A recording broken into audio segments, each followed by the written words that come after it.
That's all we really are, is a series of relationships. Yeah. Life's most important aspects all happen in those relationships. And so how do we see them? The only way is if we... I think you gotta have a dream. The School of Greatness. Really?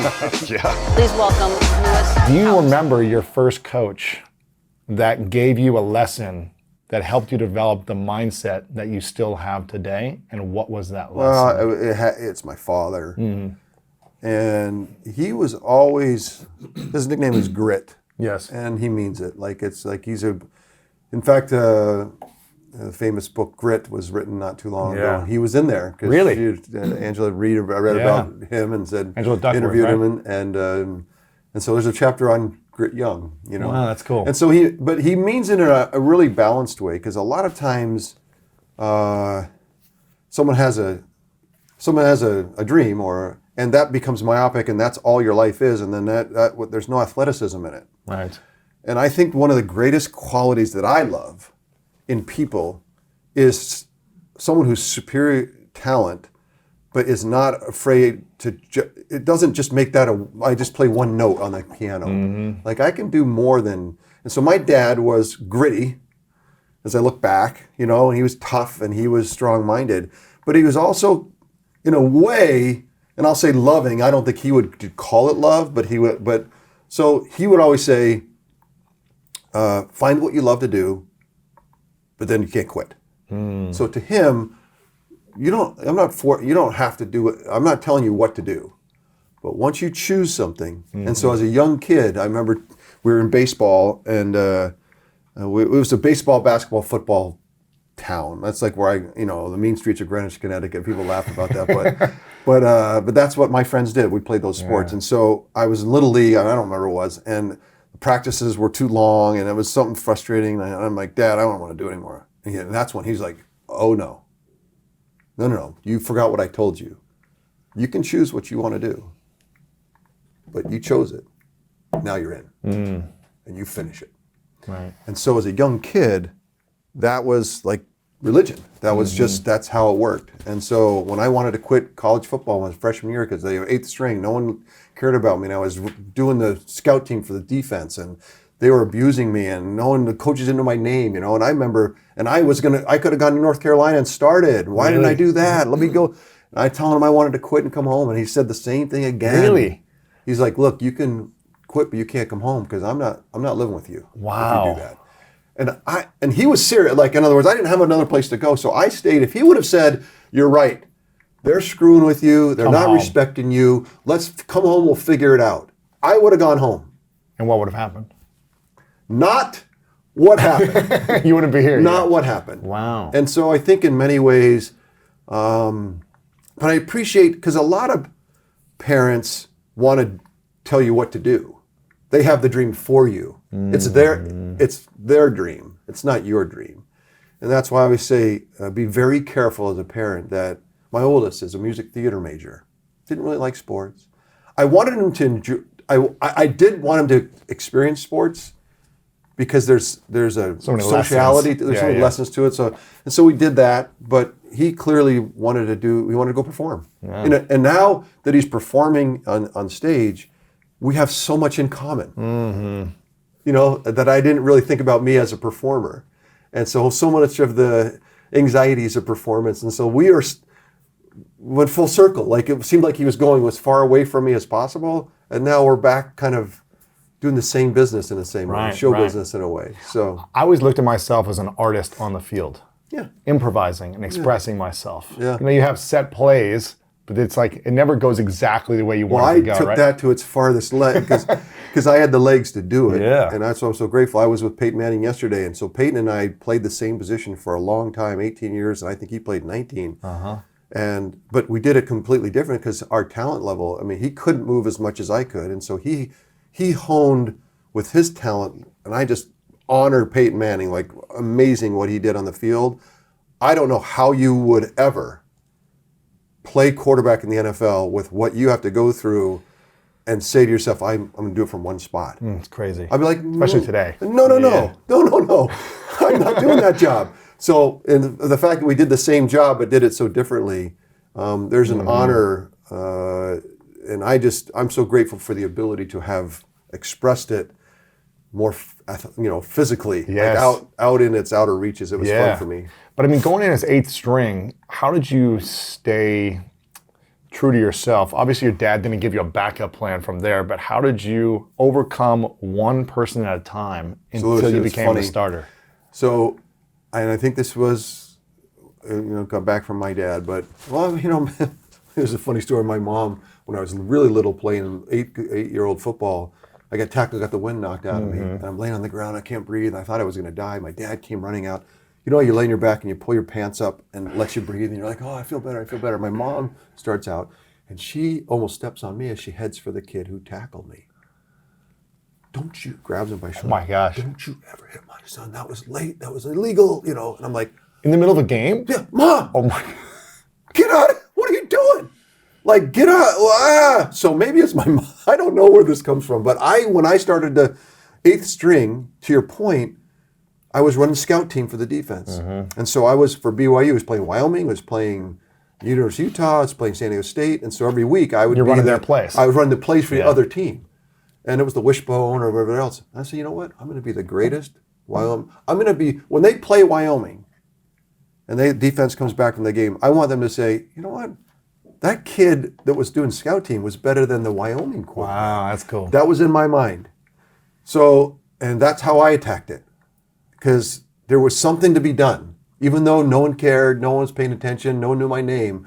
In my mind, that was how I was going to make a difference. And that's how I approached it. Yeah. So in that, I ran the wishbone so well that there was a JV team. BYU has then a JV team that would go play UNLV, Air Force. JV teams. JV, so the freshmen. So I was on that team. I was third string freshman. Wow.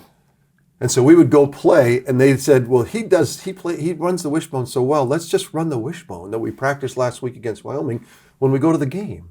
And I thought, in some ways, the most disrespectful thing you can tell me is that, my goal of making them think that I was a great Wyoming is now I'm not even running, I'm not even getting ready to play my own team. So it kind of backfired. But I think that mentality was, when you asked me how I went from eighth and moved up, was finding purpose when it's easy to say there wasn't purpose.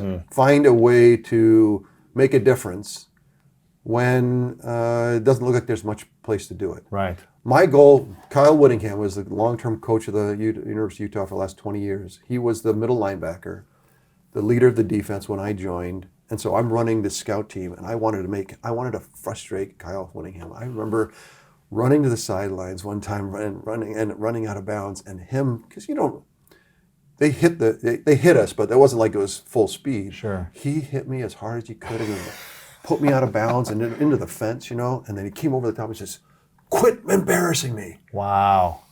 And I was like, yes. I'm doing my job. I won. I remember that so vividly. Now, you talked about, I've heard you talk about, having a lot of anxiety and nerves. I think you threw up a lot before almost every game. Every game. Every game? And pro, or more just college? I don't know how, we don't want to get too far into this, but I didn't know as a kid, during the day, 3-sport, all-state, straight A's, never missed school. I mean, if you saw my life, you'd be like, that guy, he's got it going on. But when the sun went down, I was at home.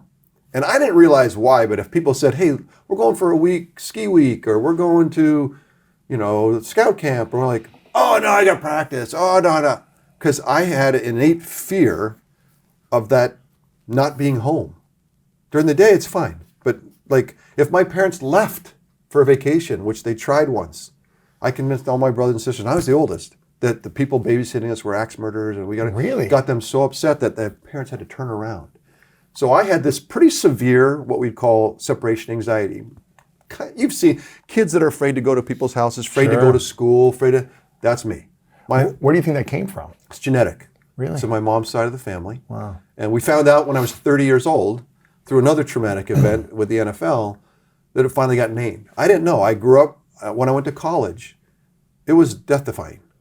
I didn't unpack my bags. Oh, but I knew you're supposed to go. You're supposed to go to college, and you're supposed to love it. And I was like, inside my stomach was, the anxiety whatever, that's what it was, but it just to me felt like a stomach ache. Like this is not, I don't want to do this, but I knew I can't sit at home. Right. And so I did that. I remember that first semester. That's why I was begging my dad to let me come home too, because I just like, get me You're homesick. back. Yeah, I'm homesick and I just want to get back. So I remember going back for Christmas, finally getting a chance to go back home. I remember walking in the door, and when I walked in, I realized, oh, I have 2 homes now because I want to go back to college. You did want to go back. So that was where the first step for me was like, you mean I don't have to have this all the time? I can actually develop a second home. And then that home became a great home, and then I had to go pro, which I know I told myself, don't do it. You've Don't go pro. Pain and anguish for what you've been through to play college football. And here I'm All-American. I finished second in the Heisman Trophy, but the emotional strain on doing that, and it wasn't playing was the best. It was the 3 days before, especially a day before, because genetic separation anxiety in performance shows up as, and everyone always says, well, of course you're nervous. That's normal. Like, yeah, but I don't know if this is what that is. And so that was my life, and defined so much of my career.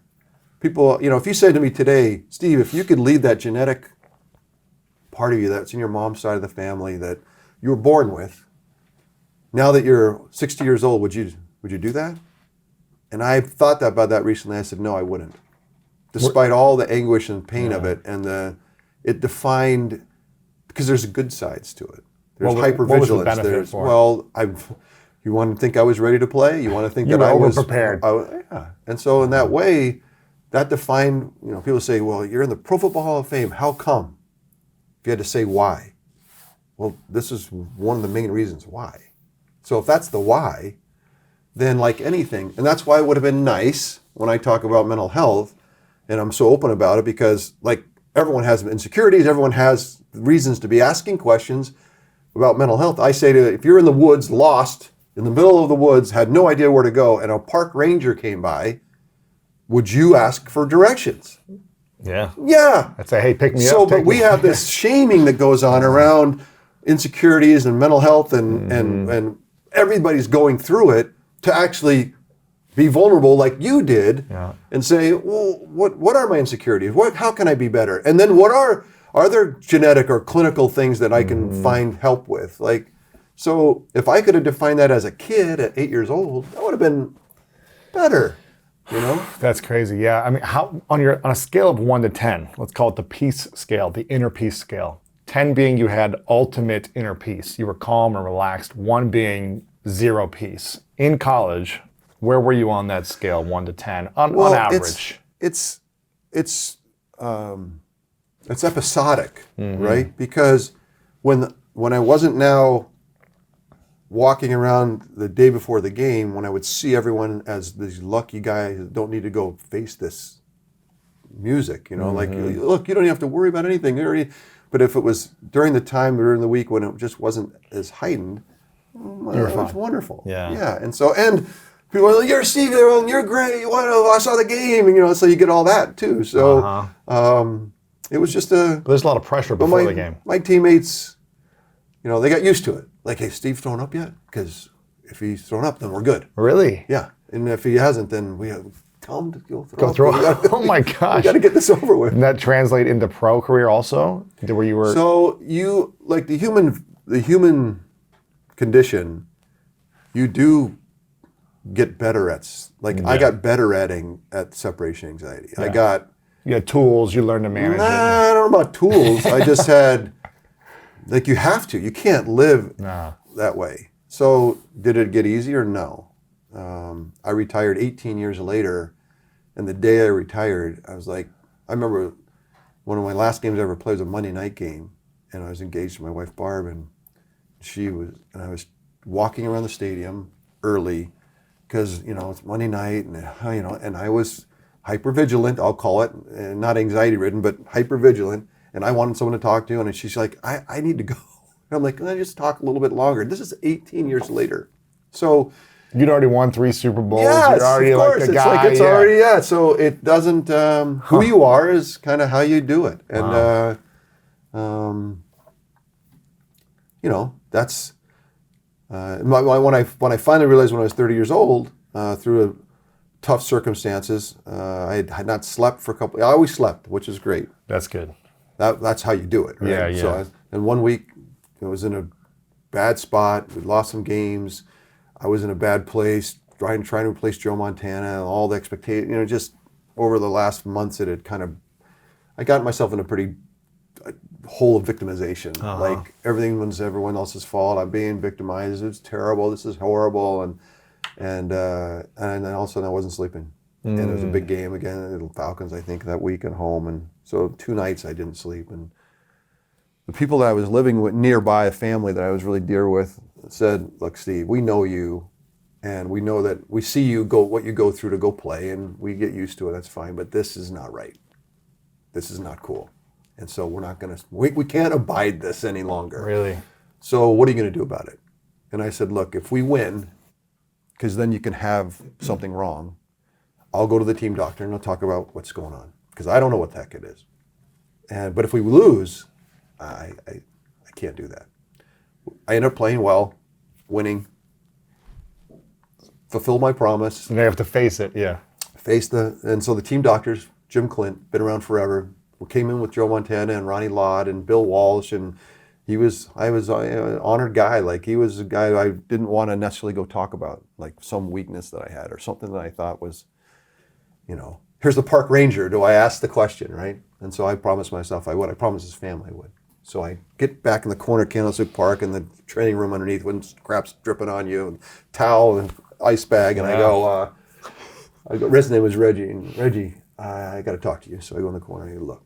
And I start to recount the week and what's going on, and I noticed that all of a sudden a big ball of tear comes into his eye and drops to the ground, and then another. The doctor's eye. The doctor. And I'm like, "Reggie, are you crying?"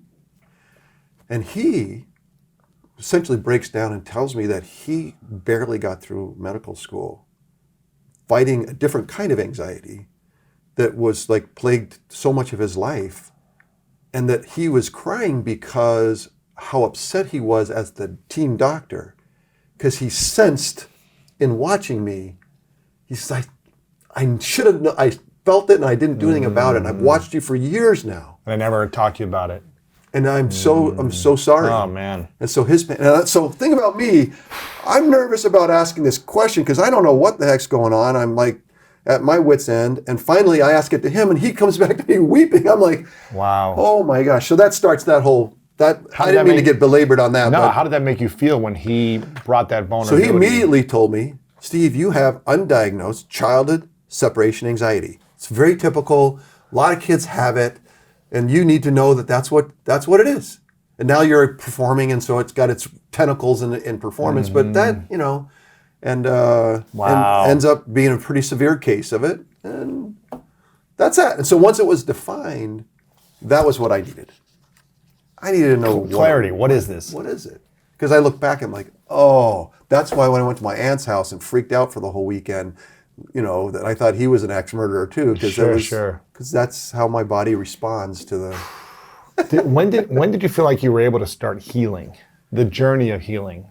Well, the healing is, I think that more than anything, it wasn't necessarily that I felt like.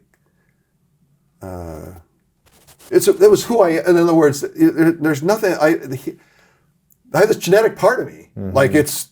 And I think that what I could do is use the good parts as a much more profound thing, and then you see the parts that are more difficult and figure out ways the tools to get through them better. But not healing wouldn't how I would describe it. Okay. I think that through time, when I retired, my life was zen. Really? After you retired, you were like, because there was no more pressure.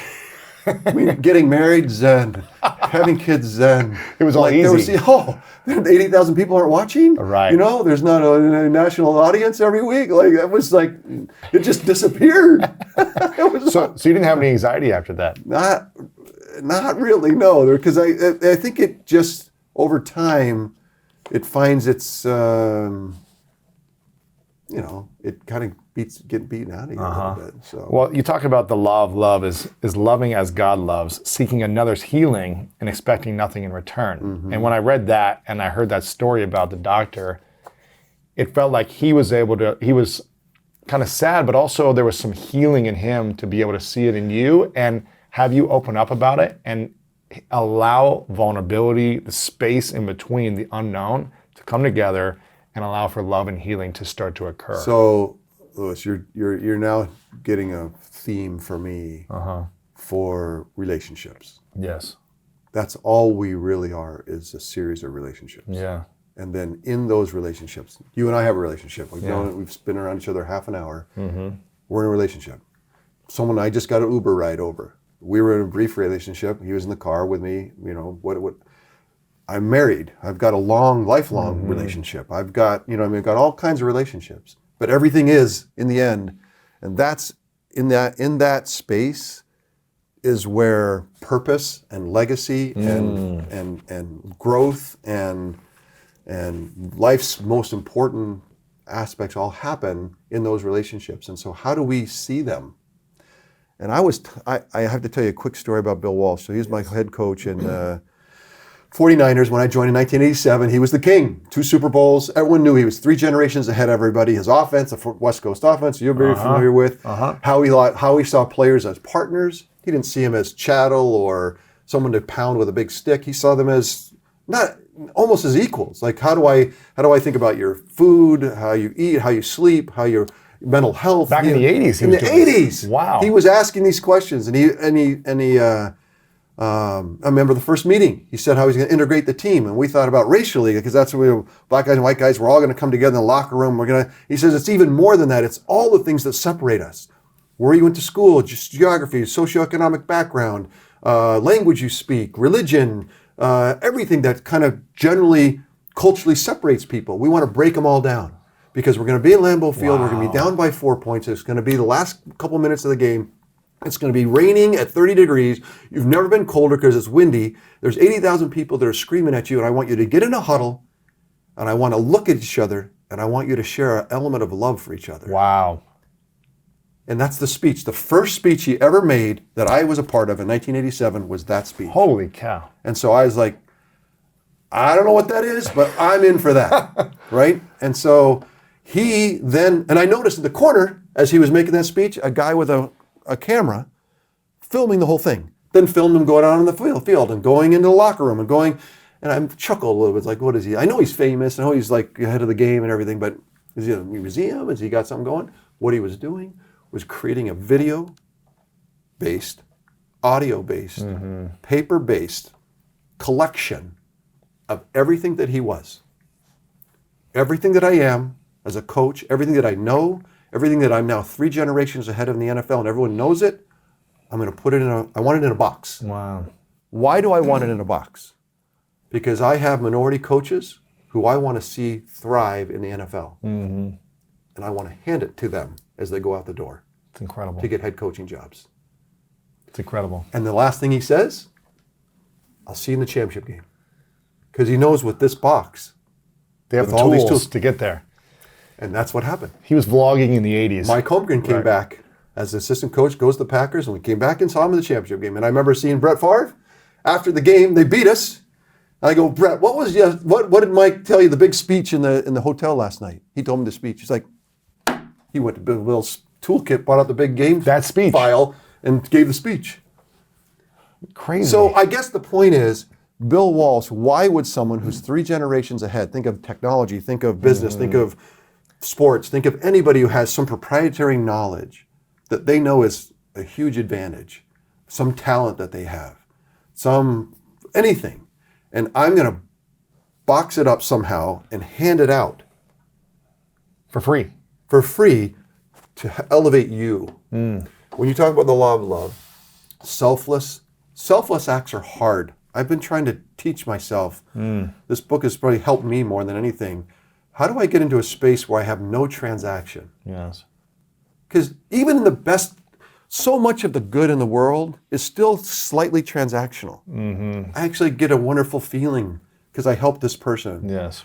What if it can be completely non-transactional? You lose yourself. In that way, Bill might have been thinking about legacy. He might have been thinking about abundance.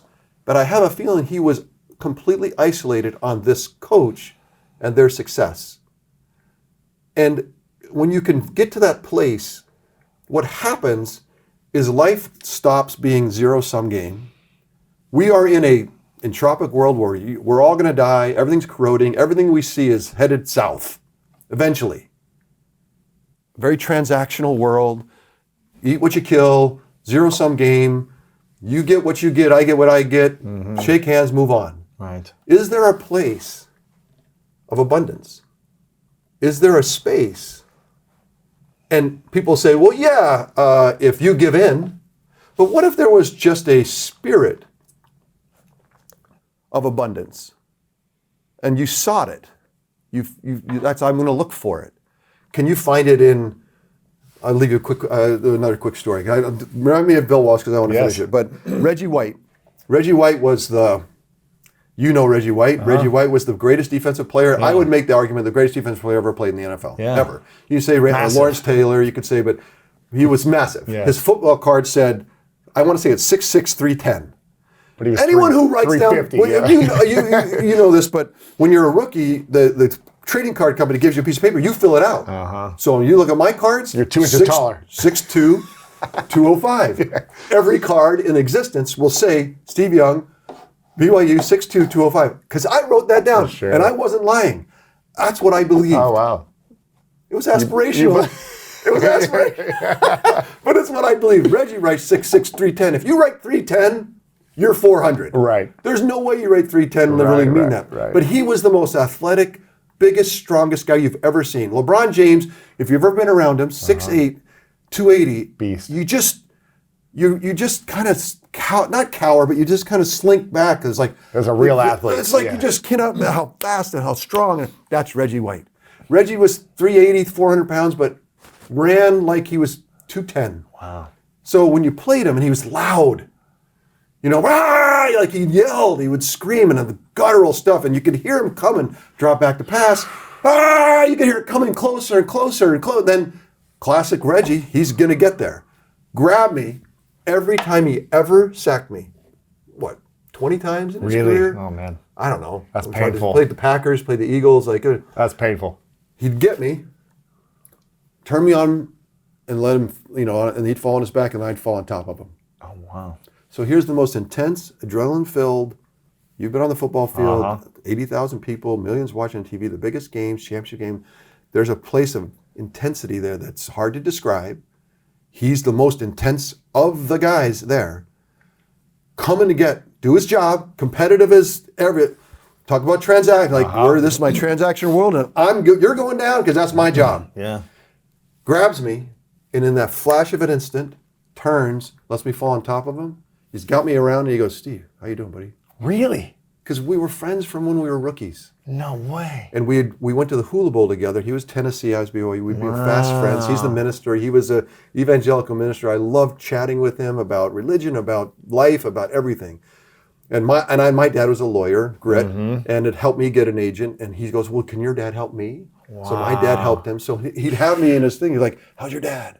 No way. Yeah, how's everything going? And I'm like, well, right now, Reggie, not so good. I'm getting sacked right now. But my point the relationships. Is the same point I want to describe to everybody. In the athleticism of who Reggie White was, he could be the ultimate competitor and in a flash be the ultimate friend. Wow. Can we, because most of the guys I played against who were friends couldn't make that transition. They were like, I need to destroy you. They couldn't. After the game, then I can. Hey, buddy, how you doing? But in the moment, can you be two or three things? Can you hold in suspense the pieces of you? And that's why I say go back to Bill Walsh. Like the legacy of that abundant act is throughout the NFL today. Yes. Kyle Shanahan, Sean McVay here in town. You go up and down every team, the Chargers, the Rams, the 49ers, the Seahawks with Pete Carroll. I mean, that's just the West Coast. You just go throughout the league. I could read off probably 30 of 32 teams that have coaches who were directly influenced by this toolkit and by the people who took it. What were the 3 biggest lessons he taught you? One is the spirit of abundance. I didn't know it at the time. I didn't know what to call it. As I've gotten older, I see it. I see its power, the legacy power of why, if we act, even in some kind of righteousness, transactionally, it will rot like the rest of this world sooner or later in self-interest. If you can find a spirit of abundance where you can have a transaction, there's a lot of business transactions, a lot of transactions, but in that relationship, there's a spirit of abundance. Yes. Like, how do I speak? If I'm going to speak in abundant language, what would I say? If I'm going to be a long-suffering, gentle persuasion, loving, love unfeigned kind of person, and I'm going to act that way, what would my language be like? Even in an intense, highly competitive, transactional world. Because that's not going away. Right. I can't be a monk and just go and disappear for 10 years. I'm in the mix. And I like being in the mix. Yes. That's where I want to be. But can I speak abundantly in all of those places? On the field, in the most intense, crazy spots. That's why I bring up the Reggie White story. Yeah. Where there's a win-win-win. How can everyone, we've had thousands of books written about it. Yes. In the end, I think it's an intent. And it has to be Yes. some people do it, I think, very naturally. It's in them. It's just who they are. They're naturally love kind of people. But those of us that are super transactional, want to win, want to do great, want to show how, I want credit. What human being doesn't want credit? Right. To be acknowledged, to be seen, to be valued. Right. Yes. That's human nature, is to want that. That's why what we're describing here, abundant thinking, is not of this world. Because this world's a transactional world. This is a dog-eat-dog world. This is it's kind of, science has proven it by the second law of thermodynamics. This is where we're headed. And I just... But that's not where you create... you create the abundance in elevating beyond and above what is natural seeking of human desires. Yeah. It's a different field. It's a different field. And I thought about it a lot. It's like, well, that's easy to do when things are quieter. Yeah, when it's easy. What about laying it on top of the most intense places on earth, whether it's politics?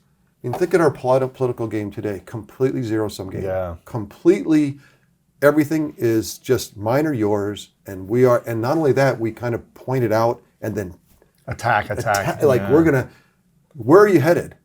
We are essentially becoming the full measure of this transactional, rotting world. If that's how we're going to be. Right. It doesn't matter what. We're the biggest winner. We're great. School of Great, and we're great today because I beat you and I won. And here, look what I have. I'm great. In this world, depends on how you describe it. Okay, if that's great, then great. But what's the legacy? Yeah. What's the abundance? What's the long? Because if we're going to last a long time, by definition, we can't do this. Yes. What doesn't work? People say, "Oh, Steve, what about?" Trust me, you're on a path of entropy, right? Like, we're gonna rot. Yes. You're gonna die. Your marriage. You're in a marriage, and my wife and I, we'll go 50-50. We're in it together. You're on your way to destruction because 50-50 says that, well, if you do 49, I'm off the hook. Yeah. Got to be 100-100. Have to. Spirit of abundance would demand that it doesn't matter what you do. I'm in.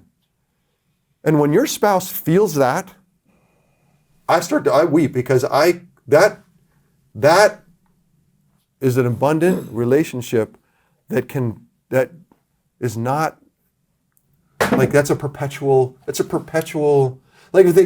about it. It's heaven. People talk about heaven. Well, if there's a heaven, it's a perpetual place. It's a place of perpetuity. It's not a place of transaction. It can't be self-interested. It has to be a place where people live in a state of others' interest first, seeing others. And that was great. I want to go back to the lessons that Bill taught you in a second, because you gave me one, I think. But you mentioned your wife, and I think you said that you got married later. And I did. So I was you were 38. 19 years in your 18 years in your career. Right at the end, the last right season. At the end. Why did you wait? I'm curious. I didn't wait. I sought marriage. Like I knew it was a good thing, and I wanted it in my life, and I didn't find it. And you weren't willing now to settle. again, women that I dated through the years would probably hear the story about the anxiety and the hyper focus and the distraction. Like, oh, that makes some sense. Right, that's why we didn't work out. So, but I would tell you that when I met Barb, we 10 years in the making, by the way. Finally, we're going to do it. She didn't want to date an athlete. And it was just hard and so I was coming to pick her up, and I left a message and heard her voicemail back in 1999. And I heard her voice, and I said, oh, that sounds, there's a familiarity to it. I don't know how to describe it. So people say love at first sight. It's like love at first hear. First sound. First sound. And that's, I went on the first date where she was in Scottsdale, Arizona. I was in a rental car, a town car, like a Lincoln town car, and I never went home. Just stayed and dated her throughout the off season, and then we got engaged 6 months later. Wow, that's beautiful. So, I tried. It was not an effort. Like getting married at 38 was suboptimal. Right. You wanted to earlier. Right. So you've been married how long now?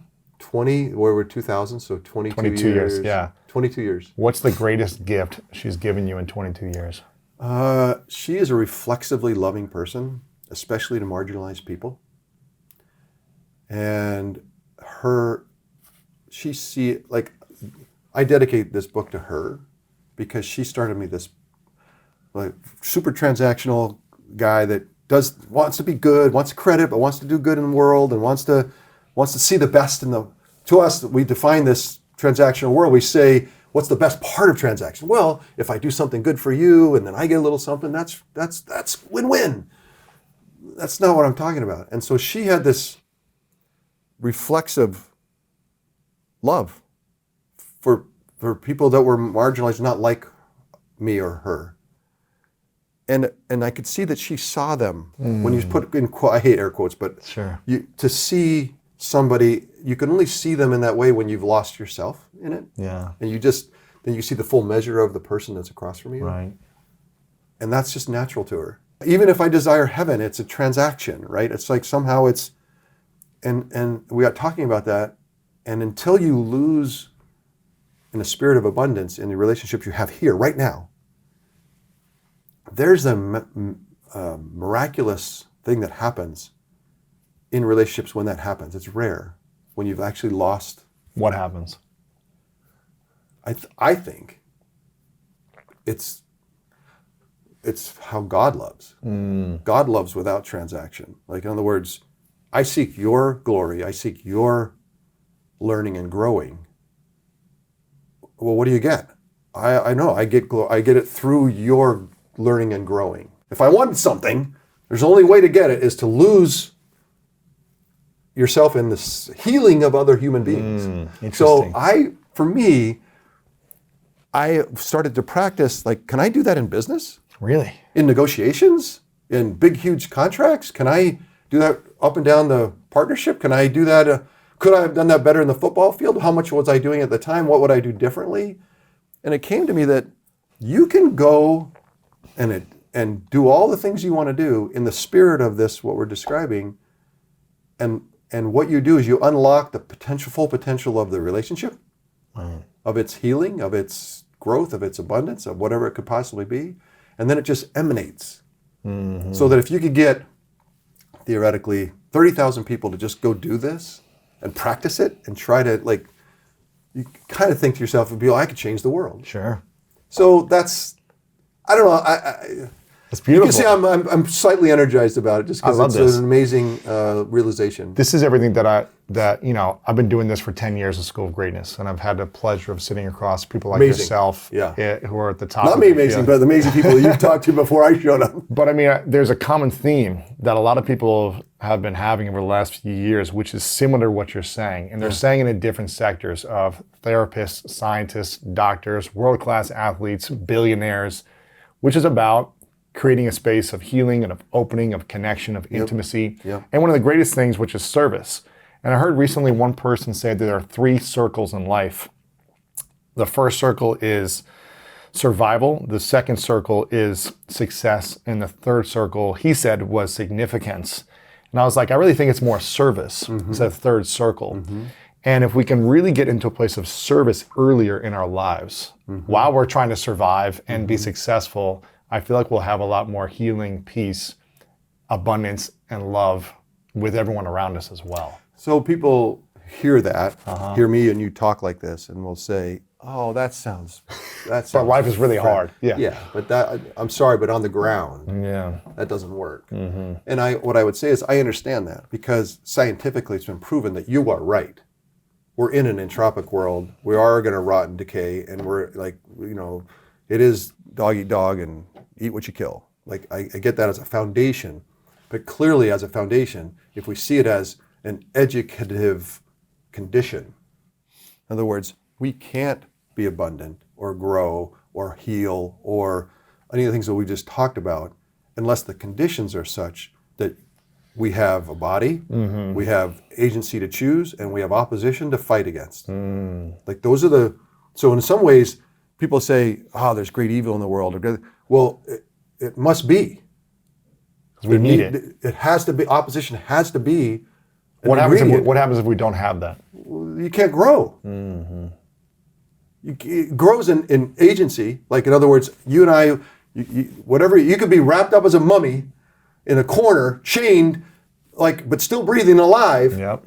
You still have a choice. Your next breath has a choice. You might not be free in your mind. I mean, as far as what I can go run and do, Sure. But you still have a conscious thought of what my next conscious thought's going to be. What's my next act? What's my next? So there's agency in the human condition, and there's opposition in the human condition. Recognizing it for what it is. So that then the person who says, "Oh, Steve, that's really sweet what you guys are talking about. That's a bunch of crap because I don't have time for that." Totally understand. But because I actually appreciate that you are in the mix, recognizing the rigor, but you're not seeing the miracle in the rigor. Right. Because in that's the ingredients for why you can even talk about this. Man, there's something of when I think back of those 2 years of struggle after football was done, being injured on my sister's couch, no money. This was 2007, 2008, 2009 when the economy was crashing, so there weren't job opportunities at that time. As challenging as it was, I'm like, man, those were some great times too. Just because it allowed me to see what I was made of. What can I overcome? What can I discover and learn and grow into? And I want to take back that challenge, that suffering time or whatever you want to call it. It allowed me to overcome something to help me get one step closer to service and becoming something I'm proud of. So I don't know if you had a moment like that. Well, that's the sweet. So there's the sweetness in life. And I've had 1,000 moments like that where now recognizing just through years, not understanding this dynamic and this truth about humanity and about, no matter religion, look, what we can agree on is science, this is entropic. Yeah. These are the conditions, and are these conditions that can actually elevate? And I say absolutely yes. They're the fundamental conditions: agency, opposition, and a body. 3 things that you have to have to go enact this incredible gift that you've been given of rigor and pain and heal, and that can we be aids in each other in the healing as we grow. Yeah. Because if you think about what God would want is, I want your healing and growth. It's going to be a bumpy ride. Can you all help each other heal? Then it becomes super. Yes. And it doesn't have to be religious. It can be completely from an atheist perspective. How do I want the human condition to rise? The only way is if we leave this the condition we're in. Yes. We have to go. We have to rise above it. Go beyond it, yeah. And if we're gonna, in any system, by definition, we have a political system. You can see it like rotted. They got no hope. Education system. You can just start to see them and say which ones are working. And that's why you talk about the recent conversations you've had with folks. It's rattling around a lot of people's minds. It's like, wait a second, I'm super rich, I'm a billionaire, I dominate the world, I got planes all over the world. That's not me, by the way, but I got planes, I can go anywhere, I can do anything I want. What's meaningful? Mm-hmm. What's meaningful? What is not for credit anymore? What is there someone to heal? And the truth is, for every human being, it's probably the person you're sitting right next to. Wow. Right? That's where to start. I talking to some Christian missionaries recently who, they couldn't be out because of COVID. Right. And that's all I want to do is be out and do this work. I have this energy about it. And I said, well, do you have any humans you're having in contact with? Because I'm stuck at home. Like, well, yeah, my mom and my brother-in-law. I'm like, be in service here. What healing can you bring? What abundance can you bring to that relationship? Doesn't matter where you are. Yeah. That's where. And then people say, okay, so now you're lined up across the field. Reggie White, where's the abundance? It doesn't mean you can't compete. I'll leave you another story. So Ronnie Lott, one of the great competitors alive. He's the only guy that cut off his finger. Remember, it got crushed, and he said, I got to play. I'm going to cut off the tip of his finger. He, one year we were supposed to, the Giants, New York Giants, needed us to win the last game of the year so they could get in the playoffs. But we didn't need to win it because we'd already wrapped everything up, and so we were going to play the backups and everything else. So we didn't. So we ended up losing the game because it wasn't that vital. And Phil Simpson said, the 49ers laid down like dogs. And Ronnie was just livid. So the next year we played the Giants in one of the big games, and warm-ups at halftime at Candlestick. And you start at the 50, you go the opposite. So you're all standing right there. And Ronnie goes over and sees Phil Simms. You see him. And usually in that situation, you know this. Everyone got like, oh, you can't talk about it. Everybody's like, oh, scrum. Ronnie. We're backing off. We back off. And so and I could hear some of them. And I go afterwards, I go, Ronnie, what do you say? And he goes, he doesn't understand that competition is a team game. And that if you disrespect anyone in the competition, you've lost the ability for the competition to elevate. Because in the learning, I'm going in, I might win or I might lose, but either way, I can grow. Wow. And I was like, huh. This is on the field, pregame. On the field, it's like, no, this is later when I talked about what he said. He said, why were you so animated? Because he doesn't understand. And I was like, funny, because I didn't understand it either. But think what he was saying. The competition can be a place of elevation if it's properly absolutely nurtured. Absolutely. Because you just described in that couple of years in 2009, it's in the lose, like what I lost is where I gained, the greatest gift. And so losing can be the place of abundance. But if we become a winning losing society where the winners get everything and the loser is just some sad sack that doesn't, we've lost the spirit of Ronnie Lott to show. And I think about our culture. Our culture is really a winning culture. Yes. Great, I get it. But we need to do better at recognizing the competitiveness, the spirit of that space of competitiveness, that we honor losers for what can be gained. Because if we don't honor them as the Lakers play the Clippers and the Clippers lose, you're a loser. But if we don't honor the loser's ability to grow and gain, then we end up doing the same thing. We're the losers then. We do the same thing. Yeah, of course. I feel like a loser, then I got Right. So it's just, again, you start to see it repeats this over and over again. I'm curious, how have you, you've transitioned into this successful business career that I don't think a lot of people know about the success you've had in business. What has been the biggest fear and insecurity that you've had in the last, I guess, 20 plus years now of building this, being a part of this firm and building this massive private equity? So it's funny. I told you when you stop playing, no matter whether you played 18 years or 1 year or even leave college, there's the dream of the game that you love, that you wanted to, You knew you can't play forever. It's the young man's game. But whenever it happens, there's a day before, and when I finished, I'd played 18 years, and you could say one of the better guys that played, and the day before, I was probably one of the better guys in the world that could play quarterback in the NFL. The next day I retired, I'm not great at anything. Right. You're a beginner again. Yeah. I'm not even good at anything.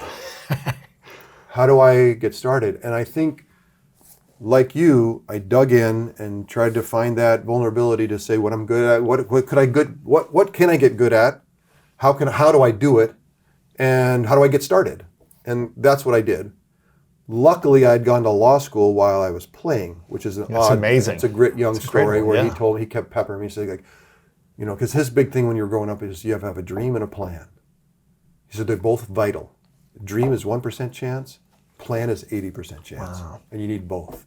And I kept telling him, well, my dream is 1% chance I'm going to play in the NFL, and that's my plan too. And he goes, that's not a plan. So, but then when I played in the NFL, I go, Dad, the dream became the plan. And he kept saying, no, it's not, son, because you only can play 3 years average.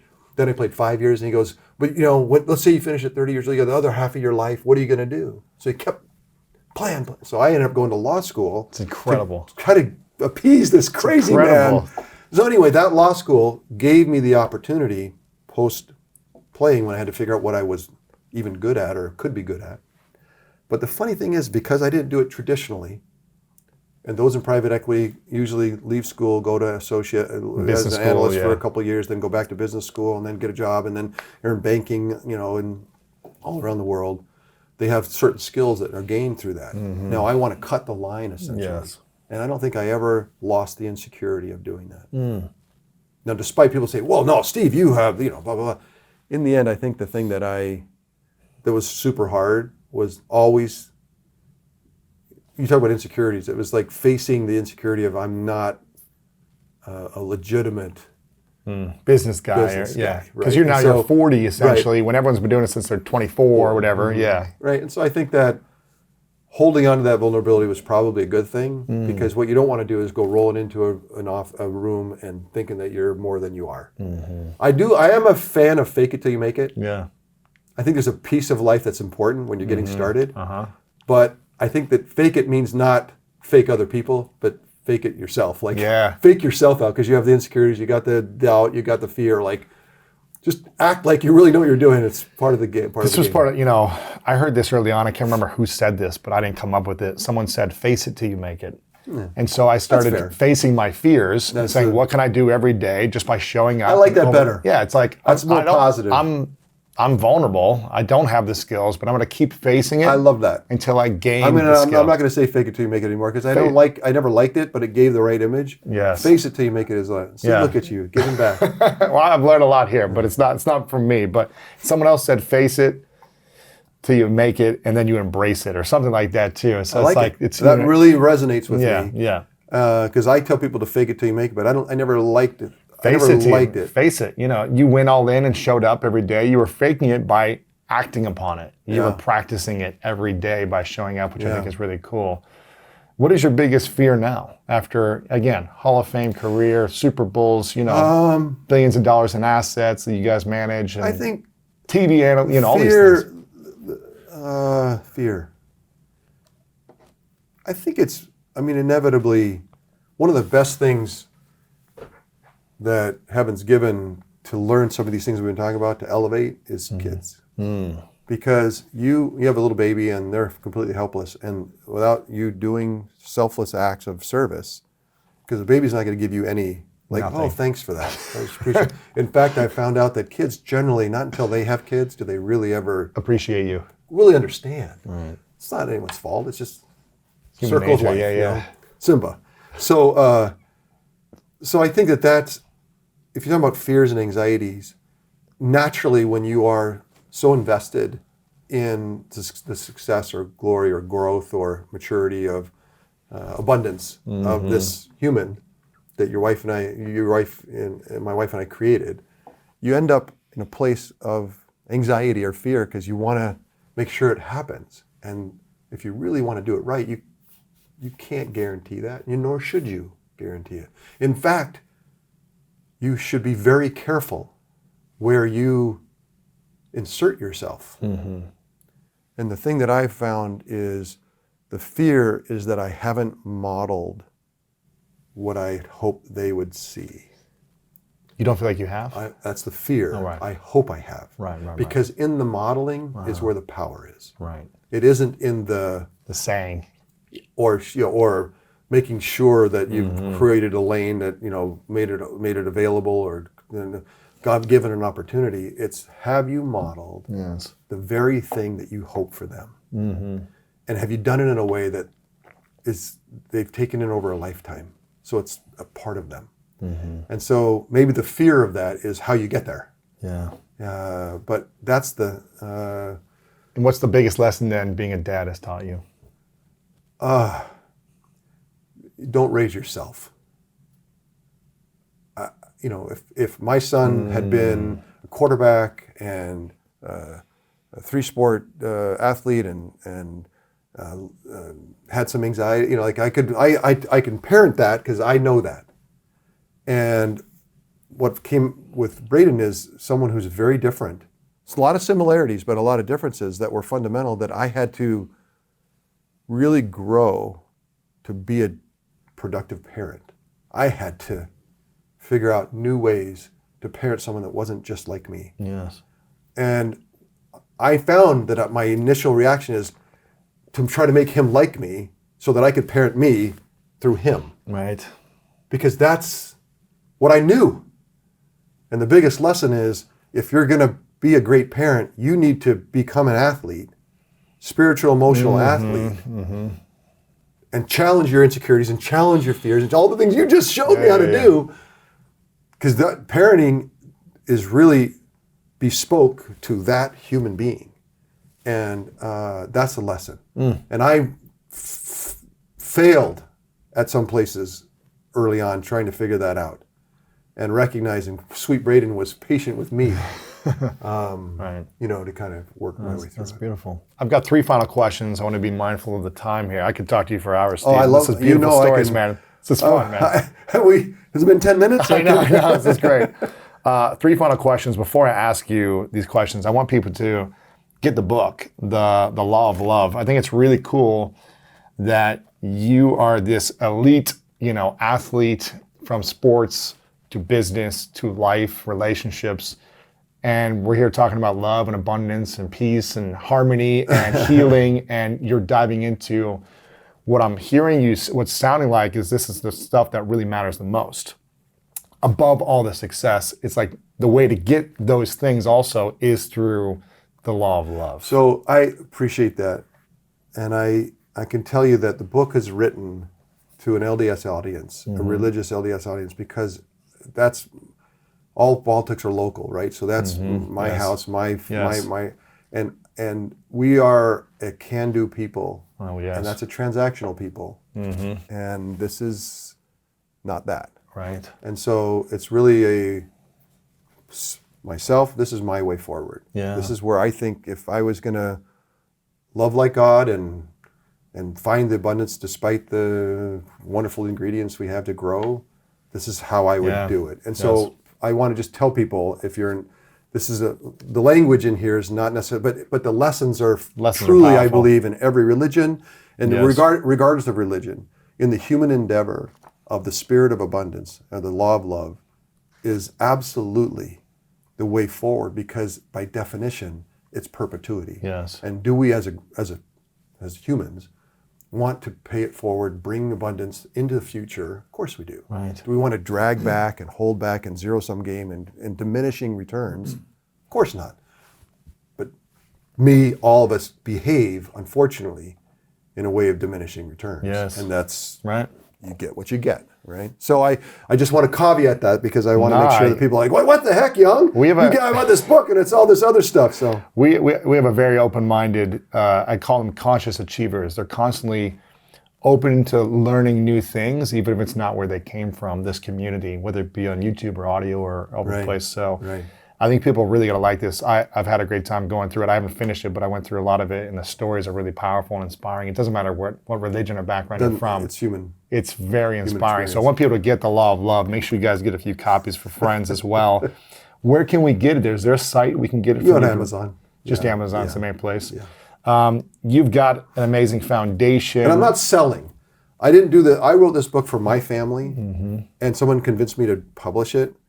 So I just want you to know that I am not here trying to sell this book. I'm here to do it for you. But I'm not. I really am. I just like if there's a gravitational pull to it, Yes. great. Yeah. You know what I mean? But please don't get the. I appreciate No, I'm it. excited about it, though. I think appreciate it's it. beautiful. And you do, I want to acknowledge you, Steve, before I ask the final two questions.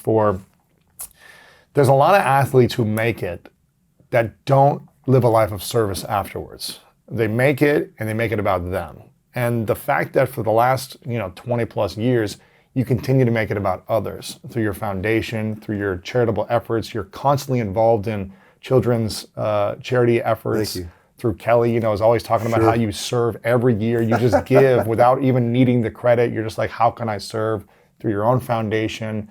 There's a lot of stuff behind the scenes that people don't see that you do that makes a massive difference to individuals and to communities. And I really want to acknowledge you for you consistently showing up, you consistently healing, growing, and living a life of abundance through your efforts and your energy. You show up on TV every week and inspire people that way through adding in lessons when you can. Yeah. Obviously, there's analysis, but then you throw in these great lessons that I think are, you throw in the peas and carrots in the sugar, right? You do it through this book. You don't have to write this book. You don't have to spend the time to do this. You do it through the charities you do. And I just really acknowledge you for the continual gift that you are and that you bring to the world. Well, and again, so vital that it's like I'm learning. Yeah. Like this book helped me. Sure. Like you said, I've loved Steve Young's the expert. No. Steve Young is along with you on this, what I believe is heaven's gift. Like it's like I'm a passenger along with you. Sure. And if I have a couple tips for you, great. If I don't, but so by no means do I have, and my foibles, if someone wanted to list all my foibles through the years, you could easily do it. So I just want to make sure that Gandhi is like for a reason, right? The rest of us, we're in the mix. You're a trying to human figure being. it out, I get it. We all got challenges. But I appreciate what you're mistakes. saying. That's very kind of But you. you keep showing up, and that's a beautiful thing. And you don't have to. You've made money. You don't have to keep showing up for others. So that's a beautiful thing. That you're living a life of significance. Yes, you want to build your business and things like that, but you're living a life of service. Well, again, you can fully engage in this transactional world, but come from it in a spirit of abundance. I love that. Describe it. Two final questions, and then we got to get you back. This is called the 3 truths question. I ask everyone this at the end of the interviews. All right. So it's a hypothetical question. Imagine it's your last day on this earth many years away. You live as long as you want to live. Yeah. You accomplish and give all you want to do in life. But for whatever reason, you've got to take all of your work with you. And it's your last day. And you got to turn the lights off in this world. And hypothetical, no one has access to your commentary, your videos, your audios, this book. No one has access to any of your information. But you get to leave behind 3 lessons to the world. 3 things you know to be true. Yeah. And this is all the information we would have about you, Steve Young. Wow. What would be those 3 truths for you? Well,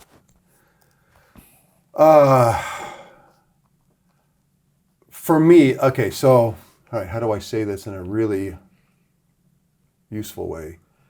I believe fundamentally in a durable spirit that's inside of every human. That durable spirit is actually not, it's of a place of abundance and perpetuity, but it's here to grow, and that's what we're doing. So for me, the first truth is, I guess that this whole human experience is to learn and grow, and we're in a perfect place to do it. This is the perfect conditions to do it. So that's, I guess, one. That's beautiful. That's one. If you asked me 10 years ago, it'd be different, right? Of course. You asked me today. Different season of life. Today, another truth is kind of to be able to create growth in other human beings. Like we actually help. We're the fuel. Yep. I think that I don't think anyone feels that God can do that by him or herself. Like they can't just say, Right. I may, because that would not be, that's compulsion. You can't compel people to grow and to learn. It has to be free. It has to be freely done. And that's why we're here at the human condition, we're free. So that in that freedom, I can actually do something miraculous for you. Yes. So that's another truth for me. That's beautiful. Is there's, geez, you are tough. We're the fuel to help others grow. I like that.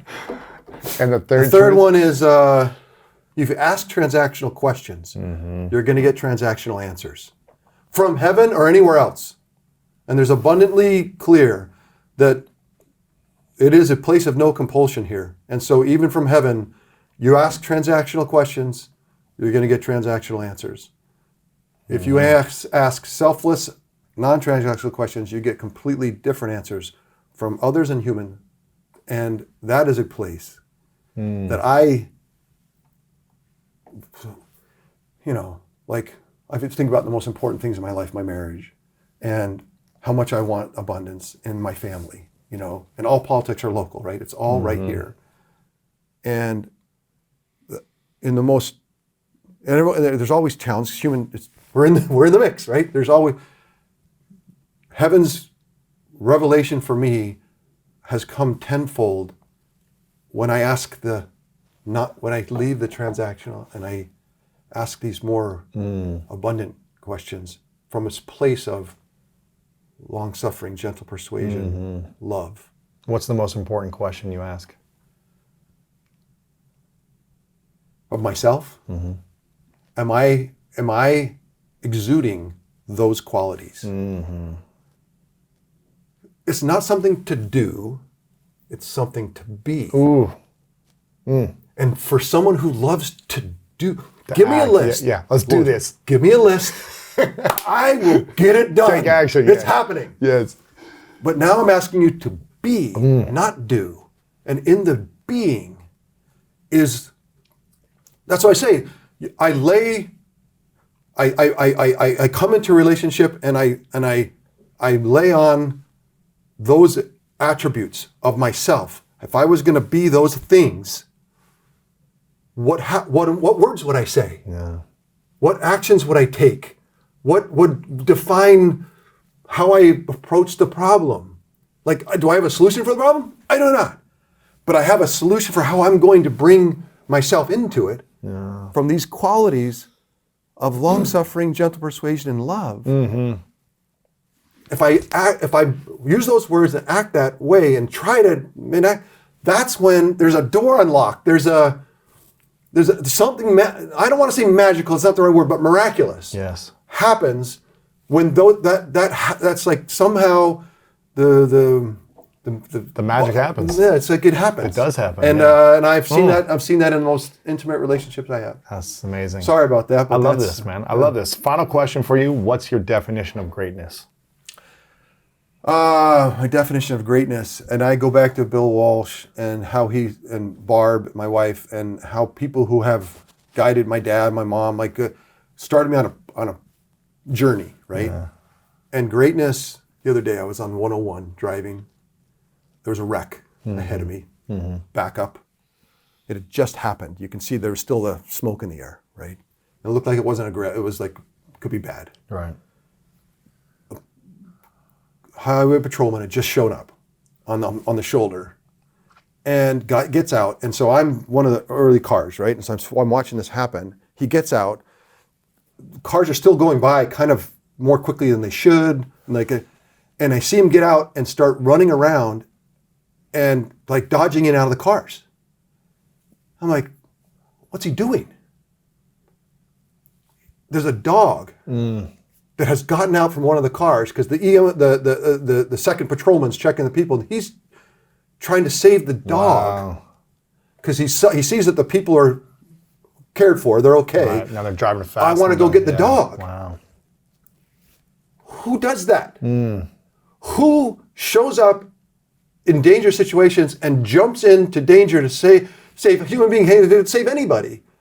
And you asked me what greatness is. You might say greatness is having the most money or the most stuff or the most things, and that's fine. I just saw greatness. Yeah. And so for me today, when I see selfless acts of service, selfless, like literally no credit, I'm not looking for anything. He was not looking for anything other than to try to save this life of this dog. And I just thought to myself, I kind of shed a little tear and said, That's beautiful. thankful for those humans that naturally are that way, because I'm trying to learn. I'm trying to learn that greatness. So, Steve, You're thank you the so man, much, bro. man. Appreciate All it. right. Powerful. If you want to have superhuman self-confidence, you keep the promises you make to yourself and one more. So if I'm going to get up and I'm going to work out, I'm going to do 10 reps in the gym, I do one more. If I'm going to do 45 minutes on the treadmill, I do one more. If I'm going to make 10 contacts in a day, I do that and one more. If I'm going to tell my daughter I love her every day,